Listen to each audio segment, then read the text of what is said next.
So in today's vlog, we're gonna talk about 5 tips on how to save money.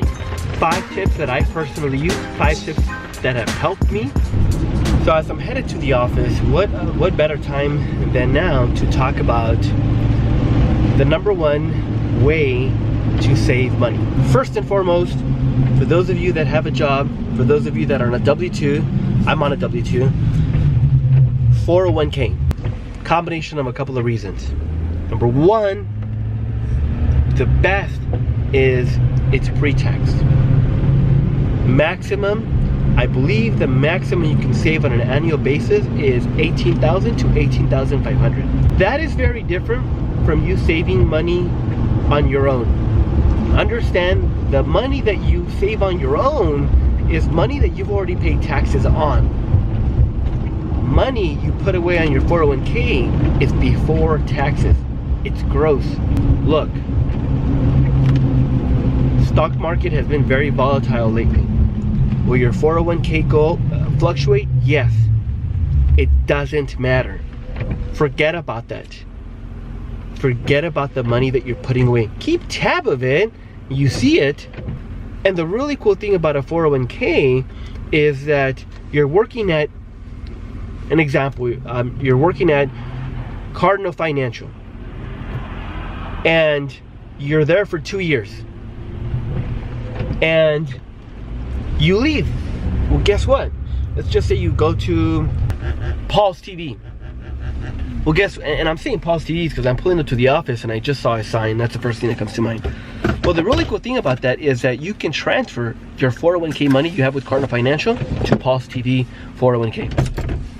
So don't let the fact that you don't know how long you're going to be at that job prevent you from opening up a 401k with your current employer. I've heard that people not open 401ks because they just don't know how long they're going to be there, and they just didn't want to lose that. That doesn't happen, okay? You can always roll that over, you can transfer it. So I was calling agents today and I felt forced to put this on today's vlog, although it has absolutely nothing to do with what today's topic is about. But I felt compelled to share this with you. Here's what happened. I was talking to an agent. He referred me to someone that was interested in buying a property. They had already started, and by the way, the borrowers did all of this on their own. The borrowers went on Zillow, went on Redfin, started looking at properties, and these are properties that met their needs, their wants, and the areas that they wanted to live in. So they go out, they tour these properties with different agents. When they made up their mind on a property, they contact their trusted professional. Their agent then calls me, tells me, Juan, this family is ready to buy. In fact, they've already seen some properties and they have some properties in mind. I get on the phone with them, they send me their income documentation. I run their credit, take the application over the phone, I pre-approve them. They were pre-approved for an X amount of dollars, less than what they've been looking at.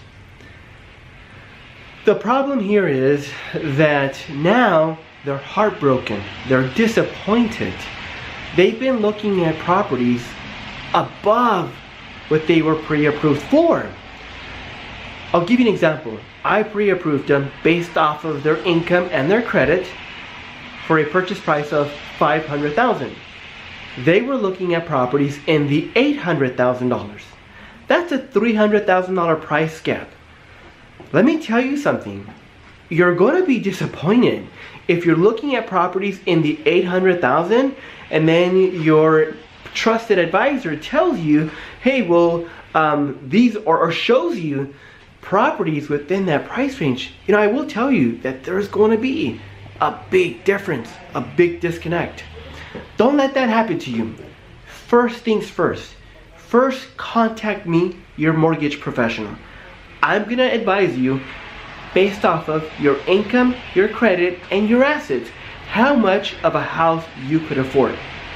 Once that's identified, at that point, I'm going to turn you back to your real estate agent. If you don't have one, I will turn you on to a professional that specializes in the area you're looking for, and then you can go out shopping for a property. So I just thought I'd share that with you guys. Tip number 2 on how to save money. And I think this is probably the simplest one, but easier said than done, right? Look, commit to saving $50 a week. Just 50 bucks, rain or shine. Now, if you get $50 every single week, you put it in a savings account and you multiply that by 52 weeks, that's $2,600. Now, granted, you might think $2,600 is not a whole lot, but $2,600 is more money than what the average American saves on an annual basis. Now look, $2,600 times 10 years, that's $26,000. I'll tell you a quick story, Aunt B.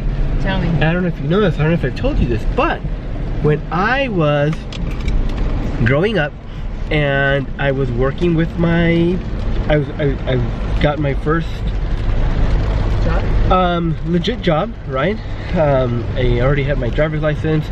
I started, and it's crazy because I always told myself as I was growing up I was never gonna do what my parents did. And sure enough, that was the first thing I did. I was driving a lunch truck, okay? Nothing wrong with that. I just didn't want to do it because it was very, very hard work, intensive too. So, started working there, and since it was all cash, I would literally save about $50 to $100 every single week. Every single week. It got to the point where I became obsessive. I was obsessed with saving money. So what I did is I started to save money on a daily basis. It was easy. How much would you save? It just depends. Depends upon it was in sales, so it depended upon how good that day was. If it was a good day, I'd save. Whoa! Whoa! Easy there, tiger. Yeah, I mean, I became obsessed with saving money. So, and how much? To answer your question, it just depended. It'd be 20 bucks, it'd be 50 bucks, some cases $100 a day. So, but what I would used to do is very cool, and I'm gonna see if I can dig this up. I bought a watch several years, right, before, and I always keep the boxes to watches. I got that box, which I still have. Actually, I still have it, and I still have a record of every single dollar I saved. You should show them. I'm gonna show you this.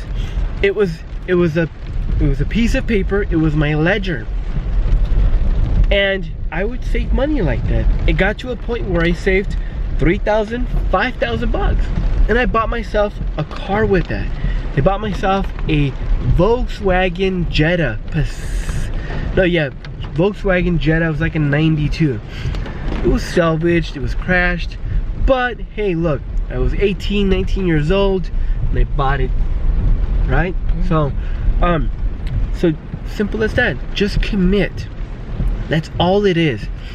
Everything, I mean, look, I can tell you, I'll tell you tip number 3, I'll tell you number 4, number 5. At the end of the day, look, if you can't commit to saving X amount of money on a weekly, monthly, annual basis, nothing's gonna matter. You've got to be committed. Tip number 3. Open up an HSA account. This is on your medical insurance, but it's another way on how to save money. It's how I save money. Depending upon the HSA, I believe you can contribute up to $4,000 on an annual basis. So that's approximately 285 bucks, I believe. And so the cool thing about that is you're saving money for medical expenses. When you go to CVS, when you go to the doctor, you can pay your deductible from there. The best thing about this HSA account, it's through your employer and it's tax deductible. I mean, look, there's just nothing better than a tax deductible savings account, right? So I'll give you an example, right? Like whatever money you use to currently pay your deductibles, like if you're paying it out of your bank account, out of your credit card, like that money is coming, that money's money you've already paid taxes on it. Whereas opposed to with this HSA account, it's pre-taxed. You don't pay taxes on it, but it's gotta be for medical expenses. I expense my CVS items, deductibles, prescriptions, anything that has to do with medical expenses. So yeah, that's number 3, HSA, very important. If you don't already have one, look into it. And you could use it for cosmetic stuff too. Is there something I don't know? FYI. Okay, well there you have it. You can use it for pampering yourself. Well, there you have it. So another great way to save money. Tip number 4 on how to save money. You want to know what that is, MP? Yes. What is it? Tip number 4. Oh, can you guess? I don't know. What is it? Tip number 4 on how to save money. Very simple. Don't buy things you don't need. I'll repeat it again. Don't buy things you don't need. Give us an example. And here's what I mean by that. So don't go to Home Goods, buy something you don't need, come back home, unpack, and then realize you don't need it, and then just, what do you do then? Store it in your garage. That's what you're gonna do. So tip number 4, don't buy what you don't need. Now look, another sales gimmick that these stores have is, we have a 30-day return policy, or we have a 60-day return policy. That's another sales gimmick. They know human beings are procrastinators. So guess what? You go to the store, you see something you like, you know you don't need it, but then you tell yourself, hey look, if I don't like it, or if I don't need it, or if I'm not convinced, I'll return it. Guess what? You're not going to. You human beings, us human beings, are procrastinators. Even I procrastinate. Not really. I don't procrastinate. Sometimes. I repeat, don't buy things you don't need. Ampy, I'm gonna be playing this video for you. Better be playing this video. You're gonna be playing this video every time you're thinking about going shopping. Ask yourself, do you really need this? Don't buy it. And I guarantee you, you won't be buying stuff you don't need, and you'll be saving money, just like tip number 4 suggests us. Okay, so tip number 5 on how to save money. And actually, you started implementing this after you met me. Do not pay with a debit card. Do not pay with a debit card. I repeat, anything you buy at the groceries, gas station, anything you pay, don't pay with a debit card. Pay with a credit card. Always pay with a credit card. I repeat, always pay with a credit card. It's also known as your ATM card. Credit card companies, for the most part, they always insure your transactions. And I'm gonna speak for myself. I have an American Express. Anything that I pay with the American Express is always insured. Let's just say I lose my credit card and they make miscellaneous purchases. I didn't make the purchases. My credit card was stolen. Guess what? That will come off immediately. Number 1. Number 2, they will replace my credit card.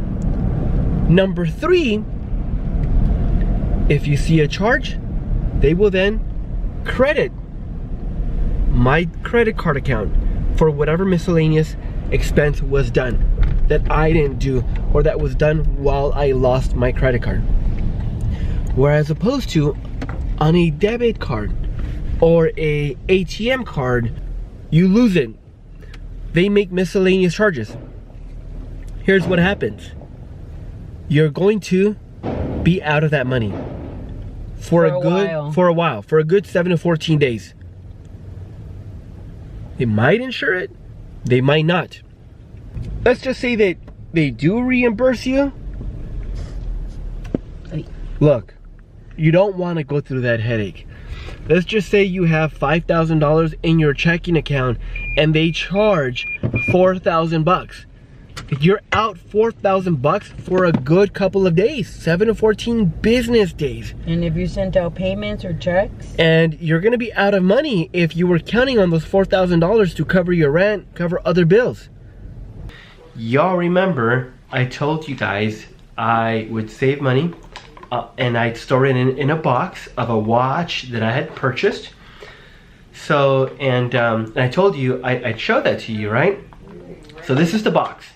Right, nothing special, it's just a box. I bought in probably my first watch. This was like 12, 13 years ago. Just a normal watch box. So this is the very same box, okay? Nothing on the top. This is what's in the box now, okay?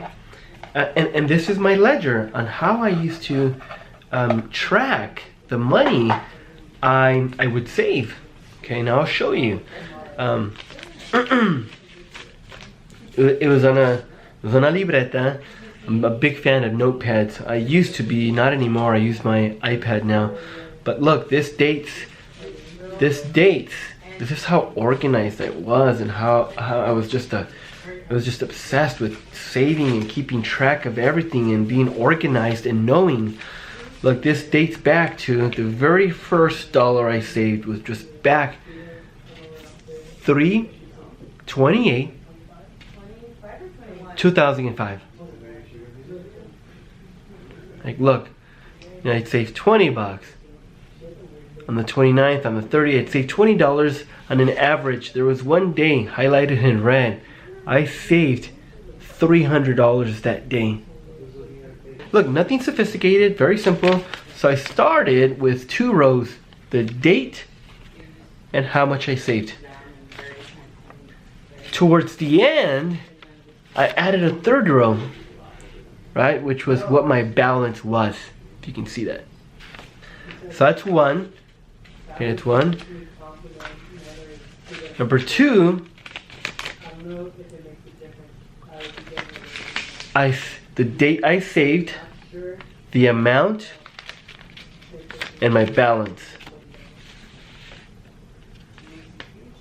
As of May 5th, 2005, I had saved a grand total of 1,000 bucks. One time I took out $17, shame on me, and I even noted that. That day I gave myself, after I'd saved $1,000 in a period of like 2 months, I awarded myself $17. Look, no joke. And so by the end of May 5th, 2005, I had 1,000 bucks, and as opposed to blowing it on booze on Cinco de Mayo, because that's the day it was, I just continued to save.